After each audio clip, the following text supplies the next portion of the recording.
hire the right candidate so that you can build a high-performing team? In today's video, I'm going to walk you through, step by step, the process you need to use to hire the right people for your team.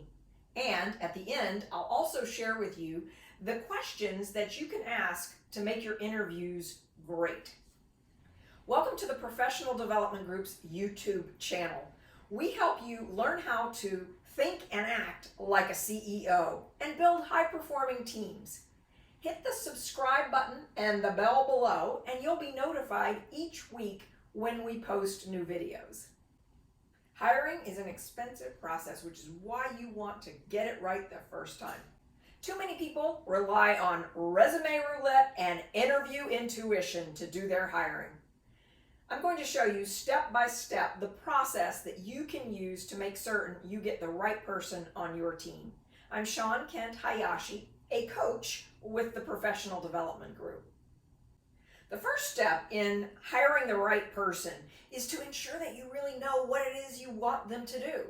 And the thing that I do with clients is I say, let's create the accountabilities for the role. In other words, imagine that you've got a star performer and they've been in the role for 12 to 18 months. What is it exactly that they've done? What are their accountabilities? How did they get the job done? And then we start to ask ourselves the question, what are the skills, the capacities? What's the network, the relationships that a person would need to have in order to be effective at doing this? So we create a clear job benchmark that includes those key accountabilities, the desired communication style, motivators, competencies that are necessary for someone to be successful in the role. Then the next step is to identify the phone screen questions. These are the questions that will be used in your first conversation with a candidate, typically by phone. This will be a 10 to 15 minute conversation, and the questions that you want to ask, I think of them as price of admissions. In other words, what does somebody absolutely have to have in order for you to be willing to invest an hour or more of your and your team's time to meet with this candidate? For example, if you're hiring someone in the sales role, you're going to want to ask questions in the phone screen. Tell me about your experience in selling. What kinds of products have you been selling? Who do you know already in our space? You want to check to see, is this person used to selling commodities? Are they used to selling services? And what's the difference between how you approach selling? What's their philosophy? If you understand that in the phone screen, this will help a lot. If you're looking at hiring a project manager, you might start off by asking questions about what types of software have you used in your project management roles. Once we've captured the phone screen questions that will be asked, then we begin to think about who are the key stakeholders who need to be a part of the interview process. When I lead the interview process on site for my clients, I typically meet with the candidate first. I greet them, welcome them to the organization, and I ask a series of questions like, help me understand the pieces of your resume. Walk me through step by step. What was your first job? How did you get that job? Why did you make the changes that you've made along the way? What was the criteria that you were using to do that? I help the candidate to understand that part of my role is to really get to know them well, because I'll be following them along, joining them in each of the additional pieces of the interview process, helping them to make sure that they convey the stories, the examples that are needed. So that first interview that happens on site is one to help the candidate become very comfortable, and the person who's interviewing them is really getting to know them as a person. The next interview that happens is we bring in the hiring manager.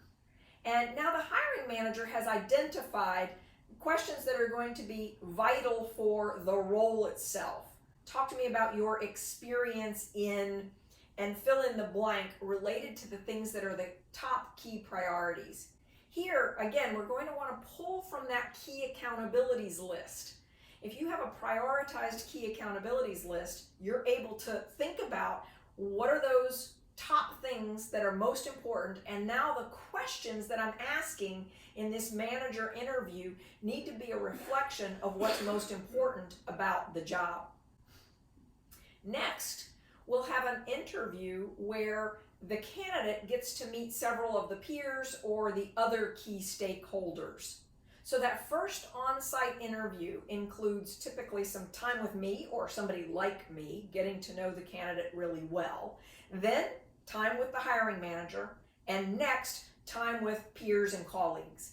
I tee it up so that those peers and colleagues know the questions that they want to ask in advance. In fact, I pull all of them together ahead of time and have them talk out the questions that they will ask each time we interview a candidate.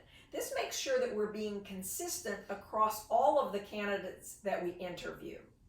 So that takes us from phone screen, first on-site interview, and then we're going to have a second on-site interview. In this situation, I'm going to ask for examples of specific deliverables that the candidate has created. I want them to demonstrate for me that they have the capabilities, the competencies, the experience, the network that's necessary, and this is where they're going to do that.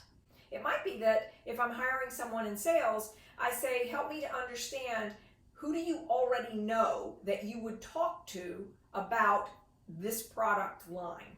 Show me the list and help me understand your current relationships with those people. Or if I'm hiring a project manager, I might ask them to demonstrate actual project plans that they've built in the past and have them talk out, think out project management experiences that you know will be on the horizon for them in the next 12 to 18 months. Typically in this second interview, I also have them thinking about some of the things that are on the horizon for this role and what would the first 30, 60, and 90 days look like. I give candidates an assignment either in the first interview to do that or here in the second interview to come back to me with their thinking on a plan, next steps. I want, again, to assess how committed are they? How excited are they about this role? And I'm using that assignment as a way to gauge that. I'm wanting someone to respond to that assignment typically within the next several days, not someone who says, I'll get back to you 3 weeks from now. After we've done that phone screen, first on site, and then the second on site, which would be our third interaction, our third interview with the candidate, then what I do is I pull all of the key stakeholders together and we have a conversation to talk about the pros and cons of each candidate. So we'll discuss, let's say perhaps we've interviewed Mary, and I'll go around the table. What did you think the pros as it relates to Mary being able to do these accountabilities for this role? And what are the cons? What red flags do you see? I do this for each candidate. Sometimes it's clear which candidate we're going to move forward with as a result of that discussion. However, occasionally I bump into situations where it's not clear. In fact, there's quite a difference of experience from the interviews that people had with the candidate. In those situations, I have to pull myself back, or I work with the leader to pull back and say, do we want to hire someone where the team is not in support of this candidate being in this role? That can be very tricky, and this is a case-by-case basis that we have to look at. I also use a series of assessments when I do interviews for my clients. We start those when someone passes the phone screen. They take an online assessment that reveals their communication style, their motivators, their competencies. It enables us to really see how they think and how they learn. This enables us to also tailor the on-site interviews to the style of the candidate that we're interviewing. I can also see how well will this candidate fit in with my existing team if I have had the same assessments done on my team. When we do our high-performing team retreats with organizations, we do this for everyone, and we provide a team communication playbook so that we can see what the dynamics of the team are. Now, this interview process enables us to easily integrate a new candidate into the existing team. As you watch this video, share in the comments below, what are some of the best questions you've been asked in an interview? After a candidate has been through all of these interviews, I have a conversation with them then, and I typically challenge something.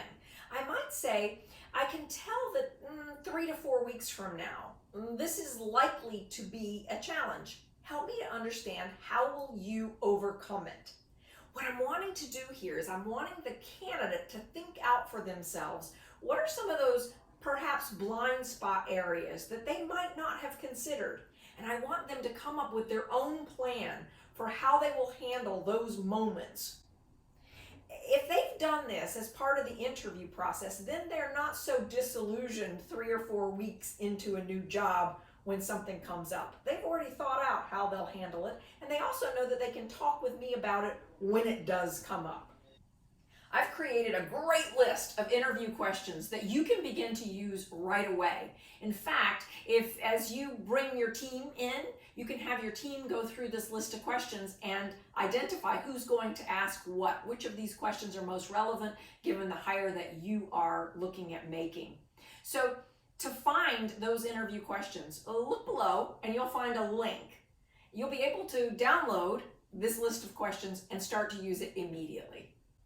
If you would like additional assistance, someone to help you oversee the interview process in your organization, we also provide that service and we'd be happy to help you.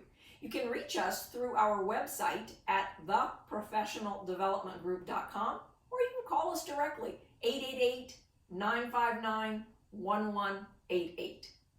If you found this video to be helpful, please give us a like and write a comment in the comments section below. We'd love to know what your thoughts are and what additional topics you'd like us to cover on our channel. Thank you for joining us today. We look forward to seeing you in the next video.